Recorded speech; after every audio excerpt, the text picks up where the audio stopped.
Halo, salam sejahtera untuk kita semua. Pada kesempatan kali ini, saya akan menampilkan simulasi mengajar daring mata pelajaran Bahasa Indonesia SMK kelas 12 dengan materi artikel. Penasaran? Yuk simak videonya. Selamat pagi anak-anak. Pagi, Bu. Pagi, Bu. Sebelum memulai pembelajaran, ada baiknya kita berdoa terlebih dahulu. Ketua kelas pimpin doa ya. Baik, Bu. Sebelum memulai pembelajaran kita pada hari ini, ada baiknya kita melafazkan doa terlebih dahulu. Masing-masing. Berdoa, mulai.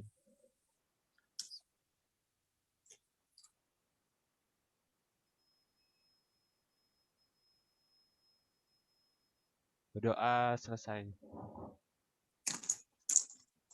Apakah semua sudah bergabung di Zoom?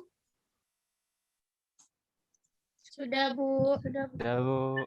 Bagus, bagus anak-anak. Lalu apakah semua sudah mengisi daftar hadir di Google Form yang sudah Ibu kirim di WhatsApp group? Sudah, Bu. Sudah, Bu.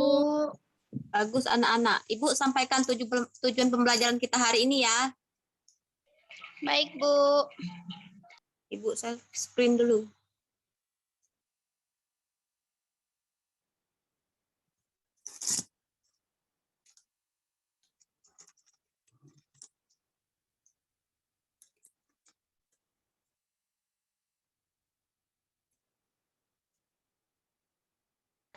Kelihatan tidak, Nak? Iya, Bu. Terlihat, Bu. Baiklah. Ibu sampaikan tujuan pembelajarannya.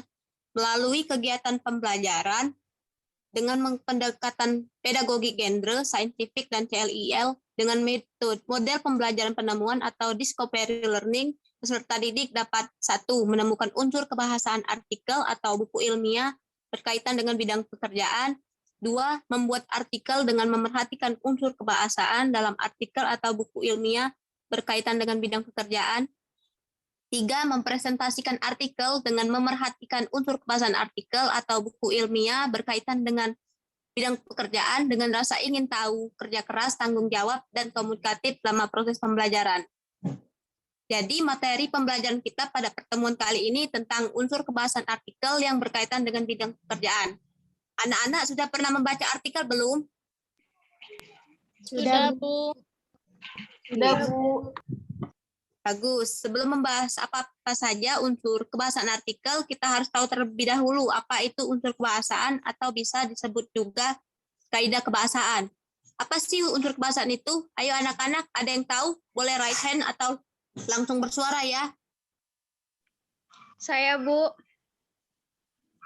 Ya, Anggi, silakan, Nak. Jadi, unsur kebahasaan atau kaidah kebahasaan merupakan standar, acuan, atau tata kebahasaan yang terdapat di dalam teks yang digunakan sebagai penanda.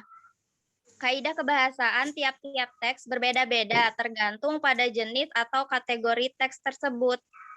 Bagus sekali, Anggi. Ya, jadi unsur kebahasaan atau bisa juga disebut kaidah kebahasaan merupakan standar acuan atau tata kebahasaan yang terdapat di dalam teks yang digunakan sebagai penanda.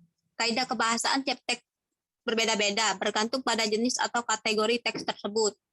Nah, lalu unsur kebahasaan dalam artikel yang pernah dibaca itu bagaimana? Formal atau non-formal? Formal, Bu. Formal, Bu. Formal, Bu. Benar sekali ya, bagus. Nah, namun unsur kebahasaan artikel berkaitan dengan bidang pekerjaan yang menjadi materi pertemuan hari ini tidak hanya formal saja ternyata. Loh, kok tidak hanya formal saja, Bu? Lalu apa saja ya anak-anak? Ayo searching di Mbah Google, apa saja ya? Yang duluan menemukan jawaban di Mbah Google, boleh raise hand atau langsung bersuara ya anak-anak. Baik, Bu. Baik, Bu. Baik, Bu. Ayo, siapa yang sudah ketemu jawabannya duluan? Langsung bersuara Saya, saja. Bu. Ya, silakan Maria. Apa saja, Nak, unsur-unsurnya? menggunakan bahasa formal, menggunakan istilah teknis tertentu, disusun dengan runtut dan logis, menggunakan kalimat efektif, bersifat objektif, dan menggunakan sumber data yang sahih, Bu. Bagus, Maria. Tepuk tangan anak-anak. Nah, Maria pintar dan keren sekali. Anak-anak Ibu yang lain juga pintar dan keren. Pasti semuanya sudah ketemu jawaban dari Mbah Google ya. Mari Ibu jelaskan lebih lanjut. Ini dia unsur kebahasan artikel. 1. Menggunakan bahasa formal. Berarti bahasa itu harus ragam baku dan sesuai dengan pedoman umum ejaan bahasa Indonesia atau PUEB. 2. Menggunakan istilah teknis tertentu. Karena artikel adalah salah satu tulisan yang berkaitan dengan topik atau tema artikel ilmiah. Atau dengan kata lain, pendekatan yang serupa dengan karya ilmiah. 3. Disusun dengan runtut dan logis. Itu karena bahasa yang runtut akan membuat gagasan yang hendak disampaikan oleh penulis dapat dipahami dengan baik oleh pembaca. Sementara itu, bahasa yang logis membantu pembaca untuk menyamakan persepsi dan mampu menerima dengan akal sehat. 4. Menggunakan kalimat efektif. Berarti artikel itu harus mengutarakan gagasannya secara langsung. Dan yang kelima, bersifat objektif. Berarti penulis harus menghindari penggunaan kosakata yang menunjukkan keakuan dalam menjelaskan gagasan. Dan yang terakhir, keenam, menggunakan sumber data yang sahih. Yang berarti sumber data yang digunakan dalam teks artikel dapat berupa hasil penelitian, laporan, atau hasil wawancara dengan narasumber yang dapat dipertanggungjawabkan. Penggunaan sumber data tersebut penting sebagai penguat gagasan yang hendak disampaikan oleh penulis artikel. Nah, lalu ada langkah-langkah menyusun artikel. Yang pertama, menentukan topik artikel.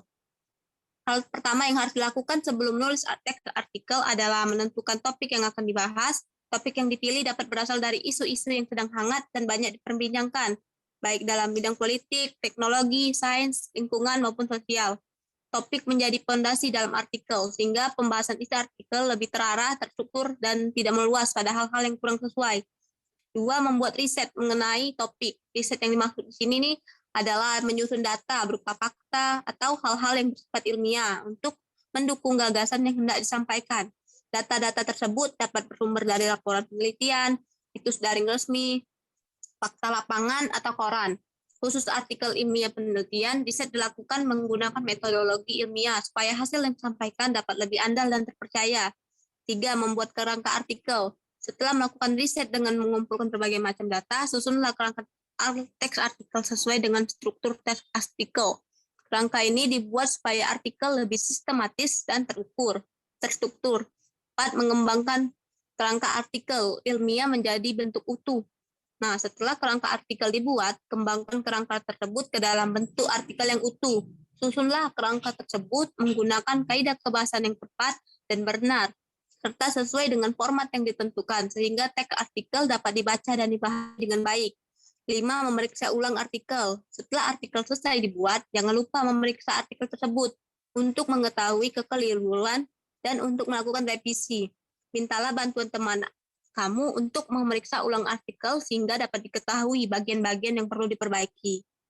Nah, jadi itu dia penjelasan unsur-unsur kebahasan artikel dan langkah-langkah menyusun atau membuat artikel. Lalu, adakah yang ingin bertanya, yang masih bingung atau masih belum paham? Boleh raise hand atau open mic ya, anak-anak. Saya, Bu, mau bertanya. Ya, Nada, silakan. Saya masih belum paham, Bu, mengenai unsur kebahasaan nomor 2 yang menggunakan istilah teknis tertentu. Teknisnya bagaimana ya, Bu? Pertanyaan yang bagus, Anada. Nah, pertanyaan Anada tadi siapa yang bisa jawab? Boleh raise hand ya. Atau langsung open mic.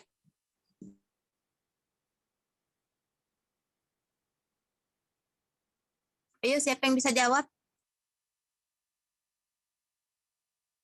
Ya, Bu. Ya, Vika, silakan, Nak. Menggunakan istilah teknis tertentu, maksudnya itu artikel itu memiliki pendekatan yang serupa dengan karya ilmiah. Jadi, artikel banyak menggunakan istilah teknis tertentu yang berkaitan dengan tema atau topik artikel ilmiah tersebut. Bagus, Vika. Bagaimana, Anada sudah bisa dipahami? Sudah, Bu. Terima kasih, Ibu dan Vika. Sama-sama, Nada. Apa masih ada yang mau bertanya, anak-anak? Tidak ada, Bu. Oke, kita lanjut untuk menentukan unsur kebahasannya langsung dari artikelnya. Nah, ini Ibu share screen artikelnya, silakan dibaca terlebih dahulu ya. Ibu beri waktu 5 menit untuk membacanya. Baik, Bu. Kelihatan tidak anak-anak? Lihat, Bu. Lihat, Bu. Lihat, Bu. Ya, silakan dibaca ya. Oke, sudah 5 menit. Jadi setelah semua sudah membaca artikelnya, ada yang tahu apa saja unsur-unsur kebahasaan yang ada dalam artikel? Nanda, Bu, mau mencoba menjawab. Ya, Nanda, silakan, Nak.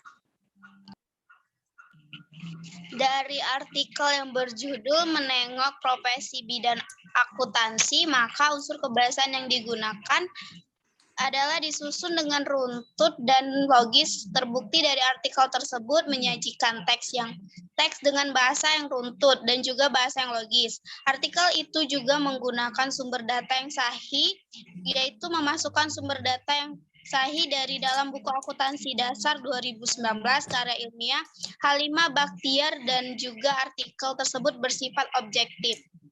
Bagus, Nanda. Tepuk tangan dulu anak-anak semuanya untuk Nanda. Oke, jadi dari artikel yang berjudul menengok profesi bidang akuntansi, maka unsur kebahasaan yang digunakan adalah disusun dengan runtut dan logis. Terbukti dari artikel tersebut menyajikan teks dengan bahasa yang runtut dan juga bahasa yang logis. Artikel itu juga menggunakan sumber data yang sahih, yaitu memasukkan sumber data yang sahih dari dalam buku akuntansi dasar 2019 karya ilmiah Halimah Bakhtiar, dan juga artikel tersebut bersifat objektif. Lalu apakah ada yang mau bertanya? Yang masih belum paham boleh open mic? Tidak ada, Bu. Tidak ada, Bu. Baiklah, Paham, jika tidak ada lagi yang ingin bertanya, sekarang Ibu akan memberikan tugas. Ibu sudah mengirimkan link Google Form melalui WhatsApp Group. Silakan buka WAG dan kerjakan tugasnya. Ibu beri Baik, waktu 20 Ibu beri waktu 20 menit untuk menjawabnya. Selamat mengerjakan anak-anak. Kalau ada kendala dengan Google Form-nya, kabar Ibu ya, Nak. Baik, Bu. Baik, Bu. Oke, baik. Waktunya sudah habis ya, anak-anak. Apakah semuanya sudah mengerjakan? Sudah, Ibu. Baiklah, anak-anak. Karena semuanya sudah mengerjakan, sekarang kita presentasikan hasil tugasnya ya. Tapi yang nomor 4 saja. Jelaskan saat presentasi kenapa kalian menjawab unsur-unsur kebahasaan itu, tunjukkan bukti kalimatnya bahwa itu adalah unsur kebahasaannya. Nah, yang lain beri tanggapan ya sama teman yang presentasi. Nanti tanggapan dari teman itu jadi acuan untuk merevisi tugasnya ya. Ayo, siapa yang mau presentasi pertama? Yang pertama presentasi dapat poin tambahan. Saya, Bu. Bagus, ya. Tasya, silakan, Nak. Baik, Bu. Saya membuat artikel yang berjudul Mengenal Lebih Jauh Profesi Koki di Pesawat Garuda Indonesia. Siapa bilang koki hanya bekerja di darat? Keahlian para koki juga dibutuhkan di kapal pesiar, juga di pesawat. Koki yang bertugas di pesawat ternyata dituntut hal yang lebih. Tentunya mereka punya banyak pengalaman yang unik untuk diceritakan. Profesi koki ini sebenarnya terbilang baru di Garuda Indonesia. Baru sekitar 4 tahun. Dalam satu penerbangan jarak jauh atau rute internasional, ada 2 chef yang bertugas, di first class dan business class. Mengutip artikel kompas.com, kata chef instruktur Garuda Indonesia, Zalman, saat ditemui di Garuda Indonesia Travel Fair, Sabtu 9 Oktober 2016. Pada kelas utama atau first class rute internasional Garuda Indonesia, selalu ada 1 orang koki yang disebut chef on board. Selanjutnya, di kelas bisnis atau business class, koki disebut manajer kitchen. Kedua chef ini selalu ada pada penerbangan pesawat Garuda Indonesia dengan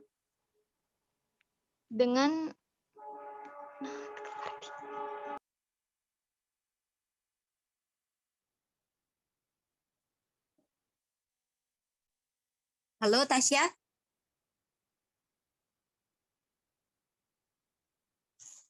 Halo, Tasya. Ya, Bu. Maaf, Bu, tadi terkendala jaringan. Baiklah, tidak apa-apa. Silakan lanjutkan, Nak. Dengan lama penerbangan lebih dari 5 jam. Jadi unsur-unsur kebahasaan dalam artikel adalah disusun dengan runtut dan logis. Terbukti dari artikel tersebut menyajikan teks dengan bahasa yang runtut dan juga bahasa yang logis. Artikel itu juga menggunakan sumber data yang sahih, yaitu memasukkan penjelasan faktual tentang kelas utama dan kelas bisnis penerbangan. Dan juga artikel tersebut bersifat objektif.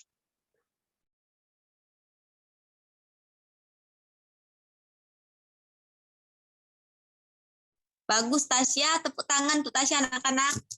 Prok, prok, prok. Nah, sekarang siapa yang mau memberi tanggapan untuk Tasya? Silakan langsung open mic saja. Saya Ibu. Ya, nak silakan Aldi.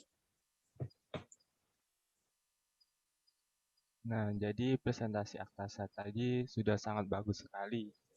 Dari yang Aldi dengar dan pahami unsur kebahasaan dalam artikel yang ditentukan sudah lumayan tepat. Hanya menurut Aldi kurang satu unsur saja dari kebahasaan itu, yaitu yang bersifat objektifnya. Bagus Aldi. Ya, benar Aldi. Artikel yang dibuat Tasya sudah bagus ya. Hanya kurang kalau unsur kebahasaan artikel tersebut bersifat objektif. Ya Tasya, ditambahkan saja ya Tasya. Baik, Bu. Oke, nah anak-anak karena waktu sudah habis, kita akhiri pertemuan kita hari ini ya. Dan yang belum presentasi, kita lanjutkan minggu depan ya. Nah, sebelum ditutup pembelajaran hari ini, Ibu mau meminta salah satu dari anak-anak Ibu untuk menyimpulkan pembelajaran hari ini. Ayo, siapa yang mau? Saya, Bu. Bagus, Audi, silakan. Nak. Jadi, kesimpulannya, unsur-unsur kebahasaan merupakan standar acuan atau tata kebahasaan yang terdapat di dalam teks yang digunakan sebagai penanda. Kaidah kebahasaan tiap-tiap teks berbeda bergantung pada jenis atau kategori teks tersebut. Ada 6 unsur kebahasaan, yaitu unsur kebahasaan artikel yang pertama, menggunakan bahasa formal, berarti bahasa itu harus seragam baku dan sesuai dengan pedoman umum ejaan bahasa Indonesia. 2. Menggunakan istilah teknis tertentu, karena artikel adalah salah satu tulisan yang berkaitan dengan topik atau tema artikel ilmiah, atau dengan kata lain pendekatan yang serupa dengan karya ilmiah.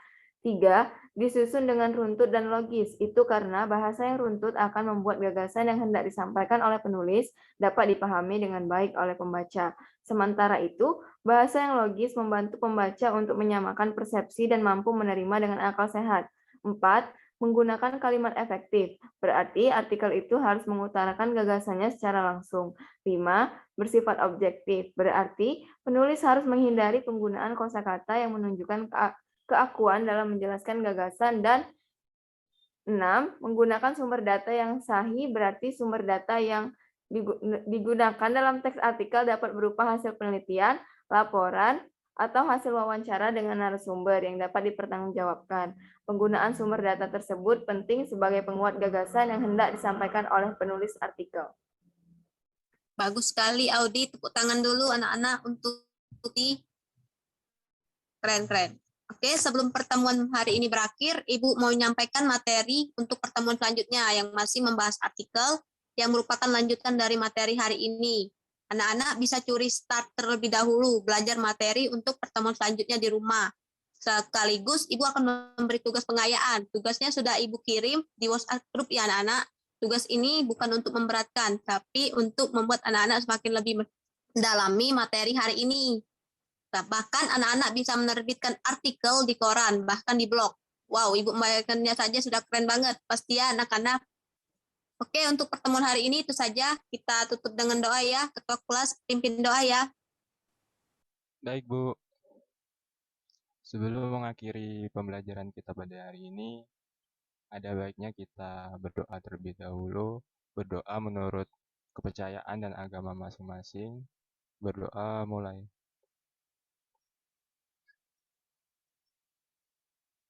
Berdoa selesai.